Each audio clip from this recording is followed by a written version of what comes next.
Hello and welcome back to the channel. Today we're going to be talking all about the latest DLC update for Red Dead Online called Blood Money. The great thing about Blood Money is that there's no upfront cost to you. Unlike in the past with the roles that have been added that cost gold bars, you can start the new content right away without having to worry about saving up first. To get started, you're going to visit the blood drop marker with the $sign in Saint Denis. This is going to take you into a cutscene with Guido Martelli, who's going to explain what Capitale is and how you will be recovering this currency by completing crime missions. After you've talked with Guido, you're going to notice that 4 strangers on the map now have the teardrop or blood drop icon: Anthony Foreman, Sean McGuire, Joe, and James Langton. In addition to regular free roam missions, these 4 strangers are now going to give you blood money missions called crimes, and you're also going to be able to access the bigger opportunities there as well. There are multiple new crime missions that are going to involve you partaking in criminal activities, including 3 multi-part crime contracts: the railroad contract, the Jeb Phelps contract, and my personal favorite, the Blue Water contract. Each has their own story that you're going to unravel. The third part of these missions gives a decent payout similar to the infamous bounties, and keep in mind that they work just like stranger missions or bounty hunter missions. The more time you spend, the more money and gold you're going to earn. I recommend continuing the 12-minute timer method that used for stranger and bounty hunter missions for 0.32 gold.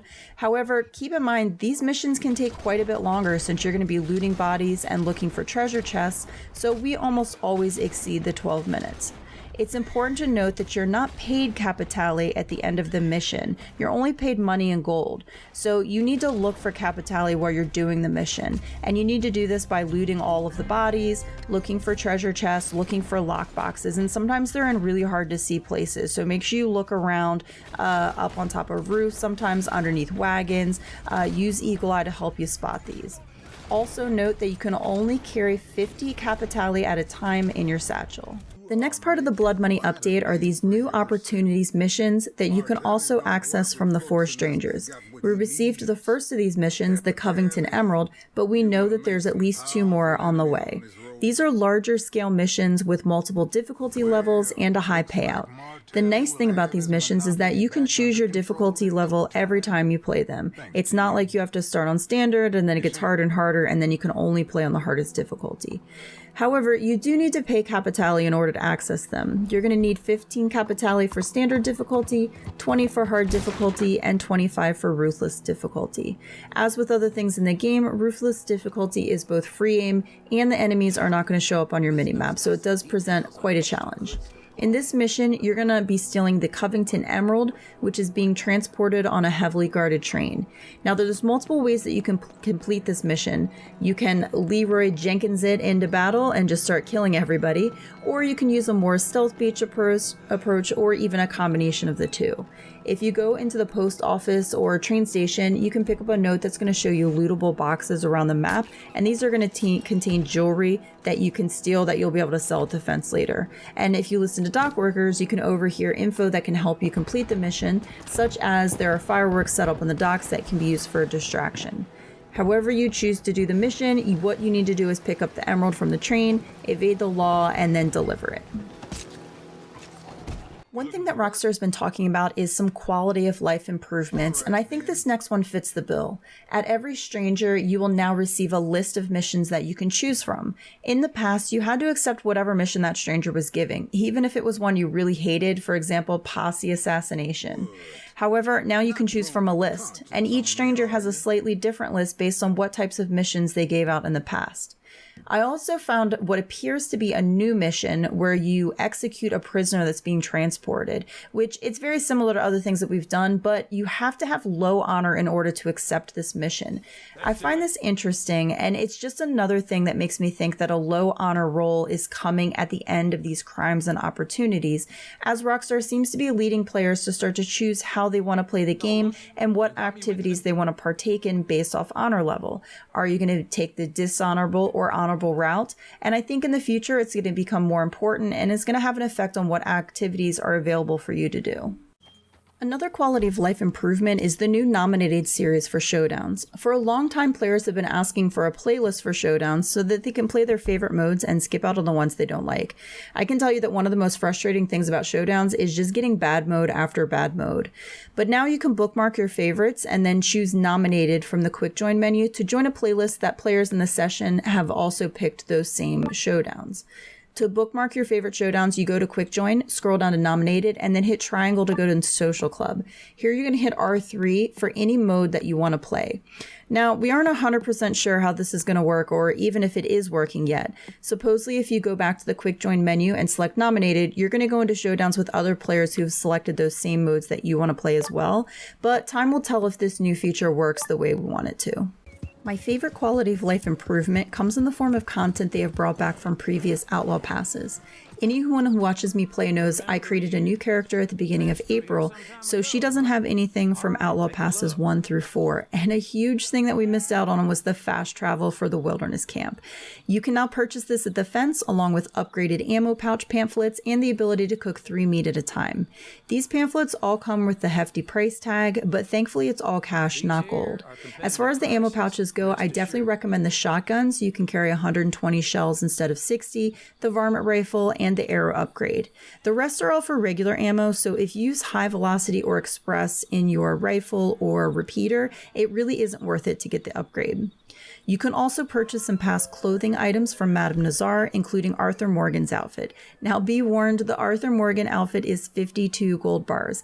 I personally think it's a bit high for an outfit, but keep in mind it is an extremely limited edition item that until this point was only available to players who purchased Outlaw Pass number 2, and it's one of the most popular gang members' outfits. It's really to be expected that this would be an expensive purchase. Rockstar also added a few more dynamic events in the form of homestead and camp robberies. Similar to other dynamic freeroam events, you're going to see a red marker show up in your map as you're riding around, and when you approach it, it's going to tell you to search the homestead or camp and steal the valuables.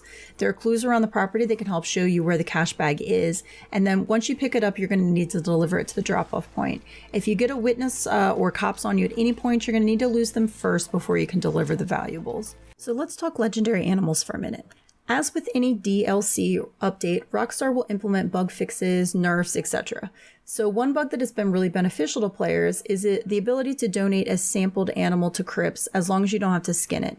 So any animals you can pick up like beavers, bucks, cougars, panthers, coyote, fox, and wolves, you can sedate them, get a sample, and then kill them and donate to crypts for materials. However, it seems as if Rockstar has fixed this, or in fixing something else, they actually caused this to bug out. Because if you kill a sampled animal and take it to crypts, it's not going to show up. Even if you're holding the animal, if it's on the back of your horse, it doesn't matter. I've also been told if you put it in your wagon, you can't donate it either. To fix this, simply put the legendary animal on the back of your horse and then call it a new horse from the menu. When your new horse arrives, the legendary is going to be on the back of it, and you can now donate it to crypts. I can't take credit for this tip. I was told this by several different community members, which is one of the reasons why I love you guys so much. You're always willing to share the things you've learned in the game. With this latest update, Rockstar also added a brand new type of pass called the Quick Draw Club. It's a new series of rapid-fire passes that are 25 ranks each and cost 25 gold bars. The great thing is that you'll actually get all 25 gold bars back from each pass as long as you rank it up completely. And if you purchase all 4 passes, you'll get Halloween Pass number 2 for free. Rockstar also says there will be additional perks for each consecutive pass you purchase. This first patch contains things like Dutch Vanderland's outfit, a variant for the Cattleman revolver, Rushwood shirt, Furcroft hat, as well as different wraps for your guns, mains for your horses, RDO cash, buckles, parcels, and more. It really is a lot of stuff you're basically getting for free. This first pass is going to run until August 9th, and then pass number 2 will run from August 10th to September 6th. Pass number 3 runs from September 7th to October 4th, and pass number 4 runs from October 5th to October 27th. Okay, let's wrap up with a few bugs we're currently experiencing. If you already have the fast travel for the wilderness camp, you may have noticed that you can't use it after the new update. To fix this, simply go to your satchel, skill pages, and read the pamphlet again. I had to read several of my pamphlets again, including the fast travel and efficiency cooking, in order to get them working. PS5 users are encountering a 50% loading screen error. To work around this, try having a friend invite you to the lobby or join using the crimes button on the home screen. Usually one of these will allow you to load in, but some people are still having trouble with it. PS4 players are encountering a bunch of blue screens, and unfortunately there isn't a whole lot you can do about this. It's something that typically happens a couple of days around the update. It really sucks, but hopefully it's already starting to settle down for players. One thing I forgot to mention is that you can purchase Capitale from the fence. Right now drop rates are extremely low, especially when you're in a posse. I think this might be a bug, as I had much better luck in a solo lobby, but if you're having trouble getting enough capital to do the opportunities mission, you can always purchase 10 for 3 gold bars. Just a reminder, you do get capital through the Aloe Pass, and you can purchase the hired gun kit from the fence, which has bandanas, and the Capitale as well. To access it from the Aloe Pass, you're going to need to pick it up from the post office or your lockbox. I hope you found this video helpful to get you started with the Blood Money update. This is brand new content and we're all learning it together. So if you have any tips, please feel free to leave them in the comments below. I'd appreciate it if you give the video a like, and as always, thanks for watching, and I'll catch you in the next one.